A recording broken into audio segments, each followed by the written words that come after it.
Perfect. Oh, let me close it.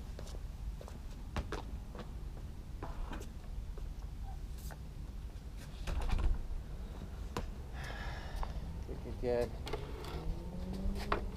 All right, looking good. Should I hold this? No, you're good. Okay. Ready to go beyond? Ready to go. See you, man. All right. Here we go. Looking forward to it. Likewise, likewise. All right. I'm Justin here with Jack Brody, theinfinitymovement.com. Jack and I are longtime friends and colleagues in developing coordination of athletes. And Jack is a tennis pro that's coached unbelievable tennis players throughout his entire career, has more top-ranked junior players than most coaches have ever seen. And in addition to that, he's an inventor, and he's created an unbelievable movement system, and it's the infinity movement system. He didn't really create it. He just figured out what the universe, how it works and how it flows, and he just started flowing with it in a figure-8 movement system. And he's built a business out of it. He's built an online academy out of it. He's built an infinity movement system, teaching corporations out of it. He's taught the top tennis players, in the country, this movement system, teaching them how to flow in the figure-8. And when you're in that figure-8, you're more accurate and you're more powerful and you're more consistent. So you have so much because you're just flowing right in that pocket, right where you're supposed to be. Now, Jack Brody started off with the 8-board, and the 8board.com is where it all started. And this little, it's like two lazy Susans on it. You could widen your stance out, close it, but it just flows, and you move your feet in and out. And I kid you not, Peter Smith, who is one of our other speakers, I said, hey, did you get on that 8-board lately? He's like, I trained on it today. The day we filmed Peter Smith, he was on it working with his athletes at USC men's tennis. And you know how many Division I championships he's won. These are some of the tools that the best coaches in the country have in their bag. And not only that, when I'll get up and speak in front of audiences, instead of swaying back and forth, I'll just do a little figure-8 movement system with my hips, and it connects me to a whole different level, and I just start to feel the flow of the universe. So, Jack, that's a little intro for you. Great to see you. Thanks for being a part of us, part of Go Beyond Summit, and joining us today. My pleasure. My pleasure. It sounds like if you're doing the figure-8 on your own, I might have to get you another board. Yeah, well, I still have a bunch, and we use them all the time. So thanks for stepping off the court today with us to join us for a little bit and share your inventions and your whole technique and your methods behind it, and educate the masses and really teaching them how to get in the flow of the figure-8. Now, Jack and I go back. He's one of the original crew that came in over at Scripps Clinic in La Jolla at Shiley Pavilion, and almost 20 years ago. And so Jack comes in, he's like, hey, I have these great figure-8 movement systems. It's all math-based, it's all science. So he and his partner actually created some amazing math equations that proved that they were more accurate when they hit the ball in a figure-8 on the 45 angle, and created this, this amazing business behind it. And it's something that every hitting, throwing, swinging sport will actually employ. And there may be tight figure-8s or they might be bigger. So Jack, take us back to Scripps Clinic in La Jolla when you started coming in, bringing in your 8-boards. Well, I purchased lots of them from you. Thank you. And and would sell them and use them. And so you and Bosu were the two products that made out of wood that both gravitated towards me, and it just made sense on how the universe works and how to train people and take them out of a linear movement system and get them in a figure-8. That's the essence of athleticism and what we did with training athletes. And so let's go back there. Tell us some of your stories. How did you get started? How did you create this? And take us back into the Scripps Clinic days. Well, actually, way back when, thanks. It's nice to be here, and I'm very happy to be a part of the summit. About 20 years ago, Dean Brittingham, guy you worked for, great guy. He ended up with the Olympics out in Colorado, right? He heard about me and contacted me, phoned me, and back in the days when they used telephones, and 20 years ago, and he said, "Hey, I've seen your product. I've got one here. Can you come in and explain it to me? Give us a little pitch on it." So we started way back then talking about this idea of continuous motion, and tennis has always been maybe like a lot of other sports, kind of dumbed down to basically the haves and the have-nots. You're a great athlete, you go in this pile over here with the great athletes. Not a good athlete, you're with the beginners, and eventually you quit because you'll go to studies or violin or piano because you're the have-nots. And we found a common link of all the great athletes and the way they moved, whether it was basketball players, surfers, we're both surfers, skiers, snowboarders, tennis players, and golfers. We were on a quest, Paul Mayberry and I, my partner, we were on a quest to find out where this effortless power, everyone was using the word effortless when, starting with Agassi, but then really moving on with players like Rios and Federer. Right. Federer was the one who really encapsulated the effortless movement. And we were always obsessed with this effortless power and this, looking like you're so loose that you'd be on the edge of being out of control, but somehow everything you hit went in. So you weren't out of control at all, but it sort of seemed that way because you were so loose. And so we were really on a quest to figure out what it was that made the natural athlete a natural athlete. In fact, I ended up recently writing a book called Secrets of the Natural Athlete, which pretty much has what I'm going to talk about today, which is first this idea of not stopping and starting. Right? In tennis, it's always been get your racket back or load up on one foot and hold it there and then come pouncing off that shot. We noticed that the best players, like I bring Rios up because he was a very short guy. He was 5'8" or below, and he was, toying guys much bigger than him, like Safin, and he had wins over Sampras. I mean, he was a great player for a little guy, and he was one of those effortless, natural-looking players. And Agassi, we were fascinated by him, and Sampras's effortless-looking serve. Right. And then, of course, like I said, it all came in one package when Federer hit the scene. So Paul approached me, actually Paul Mayberry, because I had just finished a book called The Real Spin on Tennis, which was back in 95, 96. And he approached me right after that saying, "Hey, I've got some thoughts. I loved your book, and, you have a lot of similarities. You're sort of dabbling in what I'm really interested in." Paul's a great tennis player. He's my partner in the business now. And he brought this idea, it's called anthroposophy. Google it, anthroposophy, and projective geometry.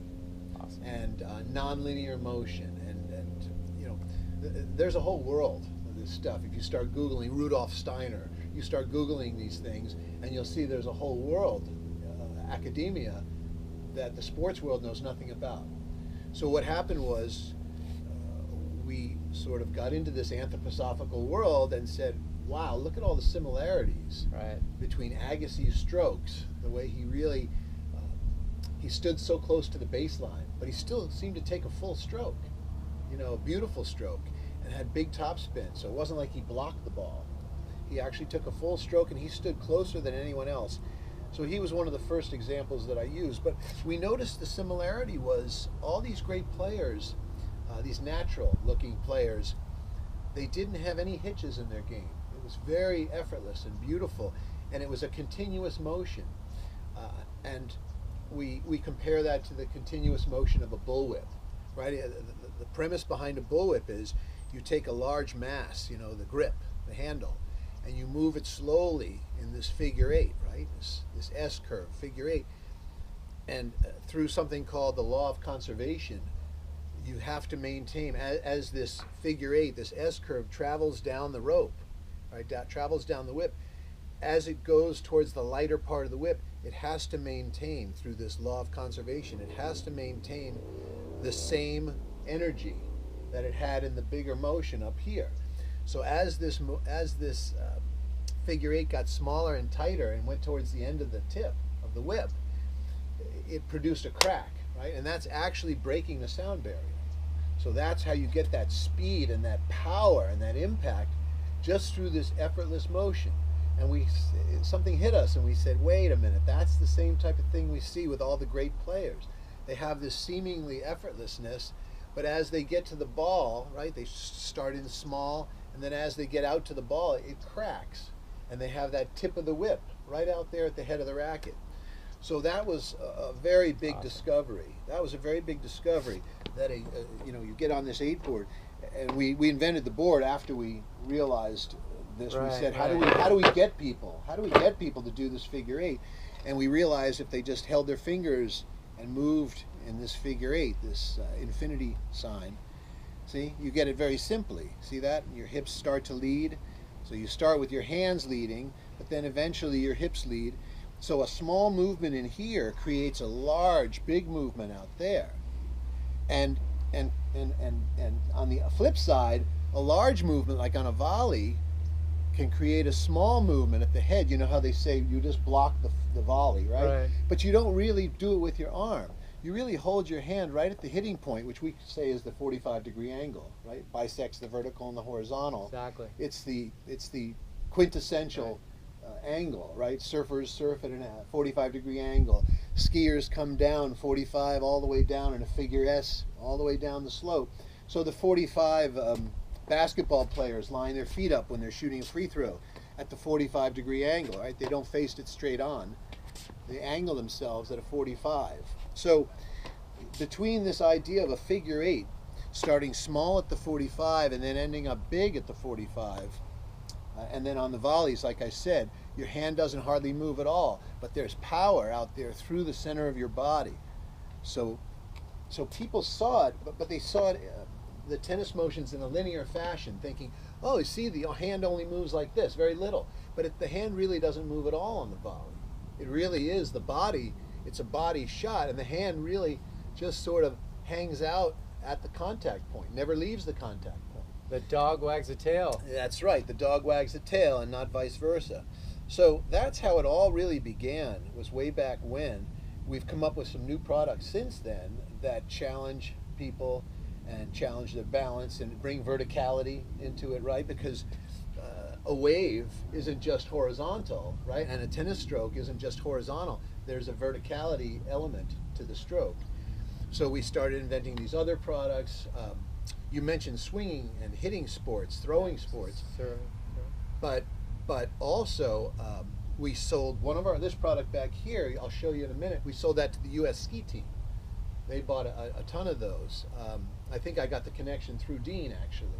It was the US ski and snowboard team, and they still use our products. They use the 8-board and they use our extreme 8-board still today. The way Peter Smith still uses the 8-board, but he uses some of the other products as well. So that's really where it all began, was this meshing of an intellectual world with this jock world, because we thought the game was just way too dumbed down. I mean, get your racket back, follow through. It really made it almost impossible for anyone who wasn't a great athlete and a lot of money to hit a lot of tennis balls to become a good tennis player.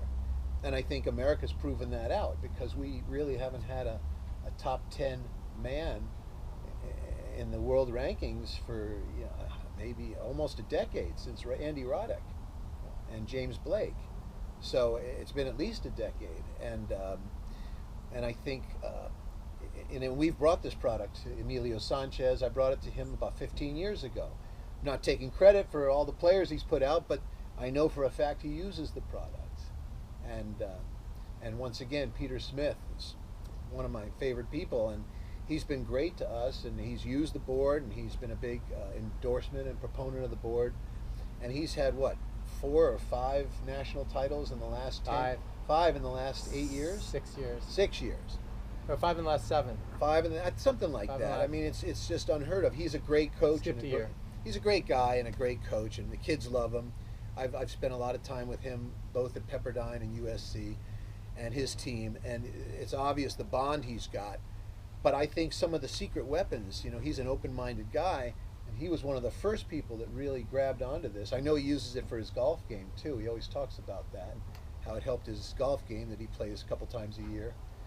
But so we feel like the proof is in the pudding, and look at the Americans. Even though they're not in the top 10, they're in the top 30, and we work with Stevie Johnson. Steve's father did that. We did one of these forums, and Justin spoke at it, and we had some golf pros, and Liz Massakayan, a volleyball great, and Peter Smith actually led off the whole show. But this was at Steve Johnson's tennis club right here in Orange County, and that was about, what, 10 years ago? Probably more. Maybe more. Yeah. Maybe 12 years ago. So, you know, Steve Johnson's used the product from, 12 years old up, and Sam Query has used the 8-board, and I've given him lots of lessons, and his coach, Tim Schneibly, he, through, from 11 years old to 17, has used the boards and the method and everything. So we have had an effect on the top American players to date. And Coco Vanderway, she still has a board in her bag, but she's a big, strong girl, so she can carry it. It's an old wooden board. But when I bumped into her a couple years ago, she pulled it right out of the bag and said, hey, still get on it every day. And now we've got the Bryant brothers using the product. They really love it. They use our new products as well as the 8-board. And they like to use it in the hotel room and loosen up.